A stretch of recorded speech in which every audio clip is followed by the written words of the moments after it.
정부는 매년 통계청이 발표하는 쌀 생산량 조사 결과를 활용해 양곡 정책의 방향을 잡습니다. 그런데 최근 한국농촌경제연구원이 내놓은 보고서에 따르면 이 같은 통계에 여러 허점이 있어 정책의 효율성을 저해한다는 지적이 나왔습니다. 진주영 기자가 전해드립니다.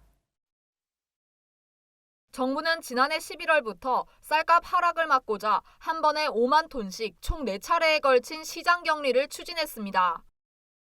하지만 통계청은 이달 5일 기준 산지 쌀값이 80kg 한 가마당 17만 5,368원으로 집계됐다고 밝혔습니다. 지난해 수확기 이후 11개월째 하락세를 벗어나지 못하고 있는 겁니다. 이에 최근 정부 여당은 민당정 협의회를 열고 재배 면적 2헥타르에 해당하는 밥쌀을 사료용으로 전환하겠다고 밝혔습니다. 그럼에도 야당과 일부 농민단체 사이에선 보다 과감한 대책이 필요하다는 목소리가 높습니다. 정부가 쌀값 대책을 마련하기 위해 사용하는 데이터는 통계청이 발표하는 쌀 생산량 조사 결과입니다. 통계청은 매년 9월에 쌀 생산량 조사를 시작해 10월엔 예상 생산량 결과를, 11월엔 쌀 생산량 확정치를 발표합니다. 이 조사는 전국에서 약 3,000곳의 필지를 추출하고 필지당 2곳의 표본구역을 선정하는 방식으로 진행됩니다. 그런데 농업 현장에선 쌀 생산량 조사와 실제 생산량 간의 괴리가 크다는 의견이 지배적입니다. 가장 큰 이유는 지역별 조사 필지 간 불균형 문제 때문입니다.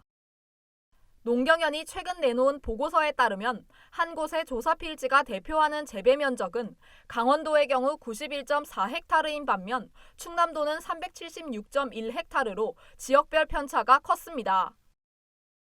조사 필지가 대표하는 면적이 작을수록 추정의 정확도는 높아집니다.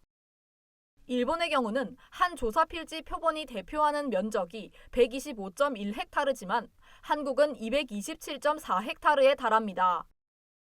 때문에 전문가들은 지역별 조사 필지 배분으로 균형을 맞추는 작업이 필요하다고 제언합니다.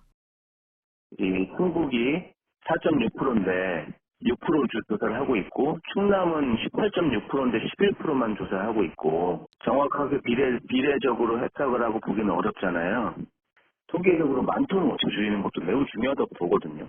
이러한 어떤 표본의 개선들을 통해서 조금이라도 개선할 수 있는지. 현백률과 감모율을 현실에 맞게 조정하자는 의견도 나왔습니다. 현백률은 현미를 도정해 백미가 나오는 비율을 말하고 감모율은 저장 유통 과정에서의 손실 비율을 뜻합니다.